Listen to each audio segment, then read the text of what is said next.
We also have a look at cattle markets this week with Nebraska Extension livestock economist Kate Brooks. U.S. beef and veal exports for September plunged nearly 25% from September 2014. Data released last week showed each of the top 11 foreign buyers were lower than a year ago, with big drops at the top. Shipments to Japan were 36% lower and exports to Mexico were down 25%. U.S. cattle markets were showing signs of a rebound, but that turned at the end of October. We started there when we talked with Kate Wednesday at the 4-state crop insurance workshop in Grand Island. You know, I think some of this right now is just some technical selling, some technical things. We haven't had any new fundamental things going into the market. Part of it maybe, you know, we did run up prices last year. Some of it's just trying to find our footing here and see where, you know, that bottom is. Where do you think prices go from here as we close out 2015? You know, there's a lot of things still going on in the market, you know, waiting for the demand side, retail side, wholesale prices, the fed cattle market, you know, just hasn't had any strength. You know, when we look at the feeder cattle, how many still continue to go to the market, there's still a lot of demand for those feeder calves.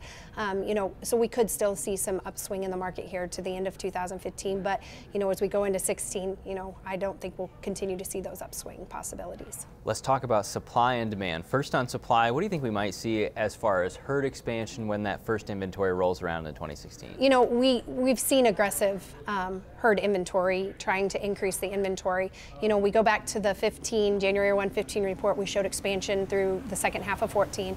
We know here in 15, you know, heifer slaughter numbers compared to steer slaughter numbers have been down. Heifers going into feedlots have been down.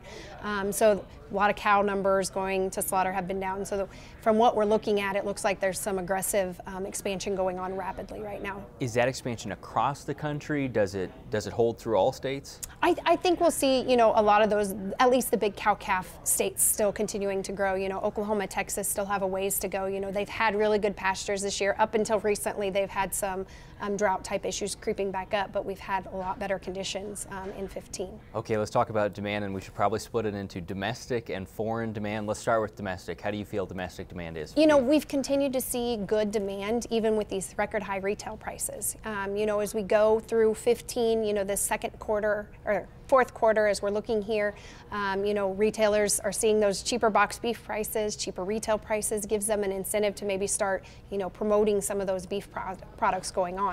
As we flip side to the export market, we're down in exports, right? We've had the higher dollars, we've got the U.S. dollar strengthening, continue to strengthen, and so we've just seen a decline in our exports this year, especially compared to 14. That pushes more inventory back into the U.S. that we have to try and, you know, absorb in the U.S. market. How are these things affecting margins, first in the feedlot? You know, the feedlot margin's the one that's, you know, had the tight squeeze here. We had that backup of cattle a month or so ago, and prices, that's when we really started seeing those prices slide down. And that's where we saw, you know, even further negatives for the feedlot industry. You know, as we continue forward, they are able to buy maybe some cheaper calves now as feeder calf prices have come down. But, you know, right now we're still continuing to see those negative declines for the feedlot industry. What about for the cow-calf producer? You know, it's nowhere near 14 profitability potential, but as we look at 15, you know, we're still at record high prices. And so there's still a lot of potential for some of those profits here through 15. Tell me where the feedlot industry is in terms of if it's able to handle that expansion. Yeah, you know, as we look at that expansion, it's rapidly expanding. You know, that's going to push more calves going to the market in 16 and 17. You know, I think we have the ability to handle those. We still tend to see a little bit of overcapacity in the feedlot industry. And I think, you know, some of those that are even maybe not running at the moment, it's not too hard to, you know, as long as you can repair fences and get bunks going, to be able to put some of those calves back into some of those lots. The USDA is scheduled to release October's average meat prices next week. Ground beef in September did fall to $4.13 per pound. It was the cheapest cost in a year.